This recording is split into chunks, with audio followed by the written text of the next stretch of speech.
बिस्मिल्लाहिर्रहमानिर्रहीम। नाज़रीन अस्सलाम वालेकुम। तुसीं देखदे पए हो न्यूज़ टाइम ते न्यूज़ टाइम दी वड्डियां खबरां चो सब तो पहले खबर इमरान खान ने 5 अगस्त के एहतजाज ते इत्मीनान का इजहार कर दिता है। इमरान खान की भैन ने जेल के बाहर गुफ्तगू करते हुए कहा है कि महमूद खान अचक गई तो लामा राजा नासर अब्बास तो इमरान खान बहुत खुश ने। उन्होंने दोवां का शुक्रिया अदा भी किया है तो उन्होंने कहा साडे नाल खलोते हैं। उन्होंने मीडिया नाल गुफ्तगू करते हुए कहा है कि इमरान खान मुकम्मल मुतमिन ने। उन्होंने कल कौम नूं निकलन ते जबरदस्त खराजे तहसीन पेश किया है क्योंकि कल लोगों नाल इस जुल्म के खिलाफ हकीकी आज़ादी वास्ते निकले सन। अल्लाह करे कि जिस मकसद वास्ते कल निकले ने वो मकसद हासिल हो जाए। इमरान खान ने क्या क्यादत बहादुरी दिखाए तो कौम की क्यादत करे जो कौम मंगदी है। पार्टी लीडर कौम नूं 14 अगस्त वास्ते मोबिलाइज करन ते 14 अगस्त ਨੂੰ ਇਤਜਾਜ ਕਰਨ। 14 अगस्त ਦਾ ਇਤਜਾਜ ਹੋਏਗਾ ਜਿਸ ਤੋਂ ਬਾਅਦ ਇਮਰਾਨ ਖਾਨ ਅਗਲੀ ਤਾਰੀਖ ਦਾ ਵੀ ਐਲਾਨ ਕਰਨ ਜਾ ਰਹੇ ਨੇ। ਉਸ ਤੋਂ ਇਲਾਵਾ ਅੱਧੀ ਤੋਂ ਜ਼ਿਆਦਾ ਬਿਊਰੋਕ੍ਰੇਸੀ ਪੁਰਤਗਾਲ ਦੇ ਵਿੱਚ ਪ੍ਰਾਪਰਟੀ ਲੈ ਚੁੱਕੀ ਹੈ। ਖਾਜਾ ਅਸਦ ਦਾ ਇੰਕਸ਼ਾਫ। ਉਹਨਾਂ ਨੇ ਕਿਹਾ ਵਤਨ ਅਜ਼ੀਜ਼ ਦੀ ਅੱਧੀ ਤੋਂ ਜ਼ਿਆਦਾ ਬਿਊਰੋਕ੍ਰੇਸੀ ਪੁਰਤਗਾਲ ਦੇ ਵਿੱਚ ਪ੍ਰਾਪਰਟੀ ਲੈ ਚੁੱਕੀ ਹੈ ਔਰ ਸ਼ਹਿਰੀਅਤ ਲੈਣ ਦੀ ਤਿਆਰੀ ਕਰ ਰਹੀ ਹੈ। ਤੇ उन्होंने कहा नामी ग्रामी ब्यूरोक्रेट्स है ने मगर मच्छ जड़े ने वो अरबा रुपया आराम नाल खा के रिटायरमेंट की जिंदगी गुजारते हैं तो सियासतदान उन्होंने बचिया कुचिया खाते हैं तो चफला मारते फिरते हैं। ना प्लाट ना गैर मुल्की शोहरत बल्कि क्योंकि उन्होंने इलैक्शन लड़ना होता है। पाक सरजमीन नूं ब्यूरोक्रेसी पलीत कर रही है। ख्वाजा असद की ट्वीट। और इस तो इलावा कुरक दे विच FC की गड्डी ते दहशतगर्दां का हमला ते 4 एहलकार शहीद हो गए ने।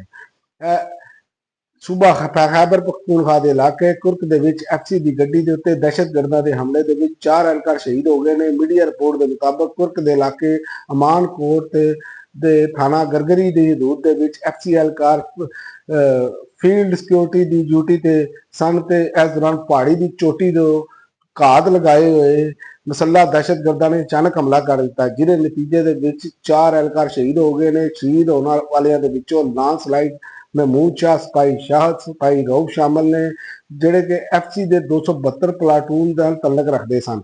हमले दे विच प्राइवेट ड्राइवर शाहपुर भी शहीद हो गए ने। इन्हां शोधा का तल्लक लकी मरबत ते टांग दे नाल दस्सिया जा रहा है। चेयरमैन बैरिस्टर गौर ने कहा है कि नाहल करार अपोजिशन लीडर ਜਿਹੜੇ ਨੇ ਉਹਨਾਂ ਦੀ ਜਗ੍ਹਾ ਤੇ ਕਿਸੇ ਨੂੰ ਨਾਮਜ਼ਦ ਨਹੀਂ ਕੀਤਾ ਜਾਏਗਾ। ਤੇ ਉਹਨਾਂ ਨੇ ਇਹ ਵੀ ਆਖਿਆ ਹੈ ਕਿ ਸੁਪਰੀਮ ਕੋਰਟ ਦੇ ਬਾਹਰ ਇਤਜਾਜ ਦਾ ਫੈਸਲਾ ਤੇ 14 ਅਗਸਤ ਨੂੰ ਮੁਲਕ ਪੀਰ ਮਜ਼ਾਰਿਆਂ ਦੇ ਮੁਸ਼ਾਵਰਤ ਅਸੀਂ ਜਾਰੀ ਰੱਖੀ ਹੈ।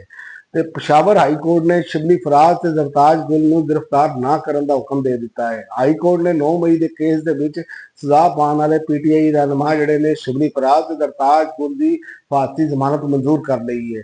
ਪਸ਼ਾਵਰ ਹਾਈ ਕੋਰਟ ਨੇ ਦੋਵਾਂ ਰਹਿਨੁਮਾਵਾਂ ਦੀ ਜ਼ਮਾਨਤ दरखास्त ते फैसला महफूज किया उन्होंने सुना दिता। पेशावर हाईकोर्ट ने ताज गुल ते शिबली फराज को 11 अगस्त तक फांसी जमानत दे दी है।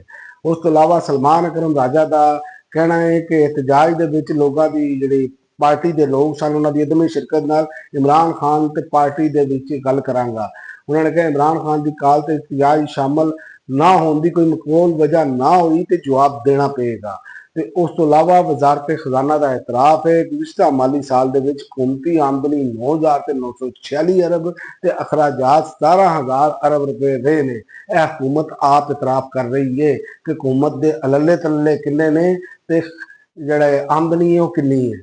ਉਸ ਤੋਂ ਇਲਾਵਾ ਉਹਨਾਂ ਨੇ ਕਿਹਾ ਹੈ ਕਿ ਪਿਛਲੇ ਮਾਲੀ ਸਾਲ ਦੇ ਵਿੱਚ ਵਫਾਕੀ ਹਕੂਮਤ ਖਾਲਸ ਆਮਦਨ ਜਿਹੜੀ ਹੈ 9,946 ਅਰਬ ਰੁਪਏ ਰਿਕਾਰਡ ਕੀਤੀ ਗਈ ਹੈ ਜਦਕਿ ਹਕੂਮਤੀ ਅਖਰਾਜਾਤ ਜਿਹੜੇ ਨੇ 17,036 अरब रुपए तक पहुंच गए ने। और इस तो इलावा मखसूस रिश्ता ते बहाल 18 अरकान कौमी असैंबली नूं पूरी तनख्वाह कट्ठी देने का साल भर की देने का इम्कान है। माल मुफ्त ते जिले दे रहमी दा जी मखसूस रिश्ता ते बहाल होने वाले 18 अरकान कौमी असैंबली नूं लाटरी समझो निकल आई जी उन्होंने इन्हों पूरे साल दियां कट्ठियां तनख्वाहां दित्तियां जाणगियां। ऐसे हवाले नाल असैंबली सैकटरीएट जिहड़ा है दबदब का शिकार है। बहाल होए अरकान पुरानी तनख्वाहां देनियां ने कि नहीं देनियां लेकिन देनियां पैणगियां। और ट्रंप ने इस अलावा अपना जानशीन मुकर्रर कर दिता है। आलमी खबर अदारे के मुताबिक अमरीकी रियासत के विच एक नवी पेशरफ्त नाल हलचल मच गई है जिहदे सियासत ते गहरे असरात जिहड़े ने होणगे। ਅਮਰੀਕੀ ਸਦਰ ਡੋਨਲਡ ਟਰੰਪ ਨੇ ਨਾਇਬ ਸਦਰ JD ਵੈਂਸ ਨੂੰ ਮੁਸਤਕਬਲ ਦਾ ਆਪਣਾ ਜਾਨਸ਼ੀਨ ਤਸਲੀਮ ਕਰਨ ਦਾ ਅੰਦੀਆ ਦੇ ਦਿੱਤਾ ਹੈ। ਉਹਨਾਂ ਨੇ ਇੱਕ ਇੰਟਰਵਿਊ ਦੇ ਵਿੱਚ ਆਖਿਆ ਹੈ, ਪੁੱਛੇ ਗਏ ਸਵਾਲ ਦੇ ਜਵਾਬ ਵਿੱਚ ਕਿਹਾ ਹੈ ਟਰੰਪ ਨੇ ਕਿ ਇਨਸਾਫ ਦੀ ਗੱਲ ਕੀਤੀ ਜਾਏ ਤੇ ਵੈਂਸ ਜਿਹੜਾ ਵੇ ਉਹ ਨਾਇਬ ਸਦਰ ਹੈ ਔਰ ਇਹ ਖੁਦ ਇੱਕ ਵੱਡੀ ਨਿਸ਼ਾਨੀ ਹੈ। ਹੁਣ ਤੱਕ ਲਈ ਨਾਜ਼ਰੀਨ ਇੰਨਾ ਹੀ, ਅਗਲੇ ਵੀਡੀਓ ਤੱਕ ਇਜਾਜ਼ਤ ਦਿਓ। ਅੱਲਾਹ।